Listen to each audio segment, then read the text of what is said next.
بسم اللہ الرحمن الرحیم نحمدہ و نصلی علی رسولہ الکریم اما بعد۔ سب سے پہلے ہم آپ سب کو دل کی گہرائیوں سے مبارکباد پیش کرتے ہیں کہ آپ ہماری مختصر سی دعوت کے اوپر یہاں تشریف لائیں۔ دیکھیے، آج ہم اپنا 75واں جشن جمہوریہ بنا رہے ہیں، اور یہ دن جو ہمارے لیے خوشیوں کا پیغام لے کر کے آتا ہے، اس کے پیچھے ایک بہت بڑی قربانی ہے، بہت لمبی داستان ہے، اور اس ملک کو آزاد کرانے کے لیے ہمارے علماؤں نے، ہمارے بزرگوں نے اپنی جانوں کی قربانیاں پیش کی، اپنی جانوں کا نذرانہ پیش کیا، لیکن ہمارے اس ملک کو آزاد کرایا۔ آج انہی کی برکتوں سے ہم اپنے اس ملک کے اندر آزادی کا سانس لے رہے ہیں۔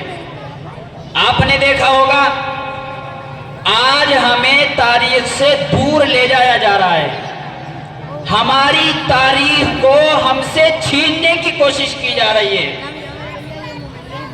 دیکھیے، ہونا تو یہ چاہیے تھا کہ آج 26 جنوری یوم جمہوریہ کے موقع پر جیسے ہی بستی کے اندر یہ آواز پہنچی کہ آج ہمارے مدرسے کے اندر جشن یوم جمہوریہ منایا جائے گا، ہونا یہ چاہیے تھا کہ سارا گاؤں ایک آواز کے اوپر یہاں اکٹھا ہوتا، لیکن بدقسمتی دیکھیے، یہی وجہ ہے جو آج ہم تاریخ سے دور ہو گئے۔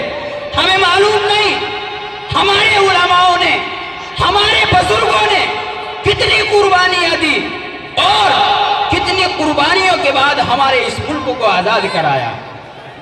جو قوم اپنی تاریخ بھول جاتی ہے، جو قوم اپنی تاریخ بھلا دیتی ہے، اسے مٹا دیا جاتا ہے، اسے جینے کا کوئی حق نہیں دیا جاتا۔ آج کچھ یہی ہمارے ساتھ ہے، ہم نے اپنی تاریخ کو بھلا دیا۔ ہمیں معلوم نہیں یہ ہمارا ملک کس طریقے سے آزاد ہوا، کن قربانیوں کی بنیاد پر آزاد ہوا۔ آج ہمیں تاریخ سے دور لے جایا جا رہا ہے، تاریخ ہم سے چھیننے کی کوشش کی جا رہی ہے۔ میں نے اسکولوں کی کتابوں میں دیکھا، میں نے کالجوں کی کتابوں میں دیکھا، سلطان ٹیپو رحمت اللہ علیہ کی جو تصویر کتابوں میں چھپتی ہے، سلطان ٹیپو رحمت اللہ علیہ کے چہرے کے اوپر داڑھی نہیں ہے۔ دیکھیے کتنا بڑا کھلواڑ ہے ہماری تاریخ کے ساتھ۔ سلطان ٹیپو، ان کے بارے میں آتا ہے کہ انہوں نے ایک جامع مسجد تعمیر کرائی۔ جامع مسجد تعمیر کرانے کے بعد سلطان ٹیپو نے اعلان کیا، اس مسجد کے اندر سب سے پہلے نبی کے مصلی پر وہ کھڑا ہوگا جو صاحب ترتیب ہو۔ جانتے ہو کسے کہتے ہیں صاحب ترتیب؟ جس کے ذمے 5 نمازوں سے زیادہ قضا نمازیں نہ ہو، اسے صاحب ترتیب کہتے ہیں۔ سلطان ٹیپو نے اعلان کرایا کہ اس مسجد میں سب سے پہلے نبی کے مصلی پر وہ کھڑا ہوگا جو صاحب ترتیب ہو۔ کوئی آگے نہیں بڑھا، سلطان ٹیپو آگے بڑھتا ہے، اور آگے بڑھ کر کے کہتا ہے الحمدللہ میں صاحب ترتیب ہوں۔ جو ایسی نمازوں کی پابندی کرتا ہو، وہ اپنے چہرے پر کبھی اس طرح پھروائے گا؟ ہرگز نہیں۔ میں یقین کے ساتھ کہتا ہوں، سلطان ٹیپو نے کبھی اپنی زندگی کے اندر اپنے چہرے کے اوپر اس طرح نہیں پھروایا۔ لیکن دیکھیے، آج ہمیں تاریخ سے دور لے جایا جا رہا ہے، تاریخ کو ہم سے چھینا جا رہا ہے۔ ہمارے بزرگوں نے بہت لمبی قربانی کے بعد اس ملک کو آزاد کرایا۔ شاہ ولی اللہ محدث دہلوی رحمت اللہ علیہ، شاہ عبدالعزیز محدث دہلوی رحمت اللہ علیہ 1739 عیسوی کے اندر شاہ عبدالعزیز اس دنیا کے اندر آئے۔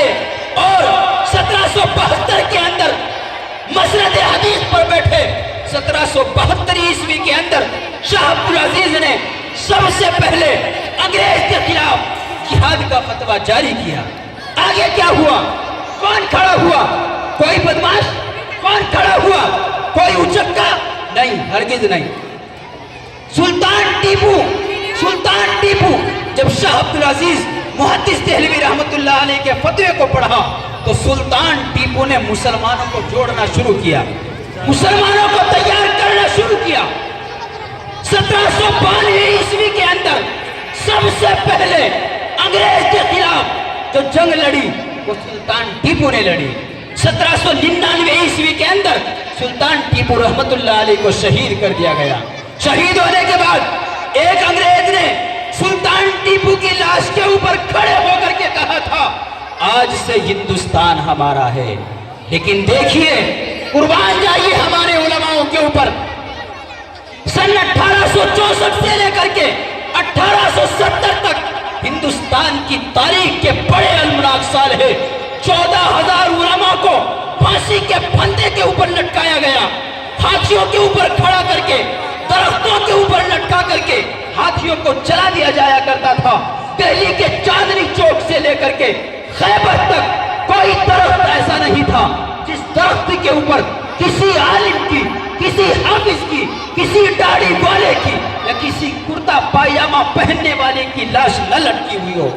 حالات یہ تھے. ملک کے آزاد ہونے کے بعد ملک کے اندر حالات یہ پیدا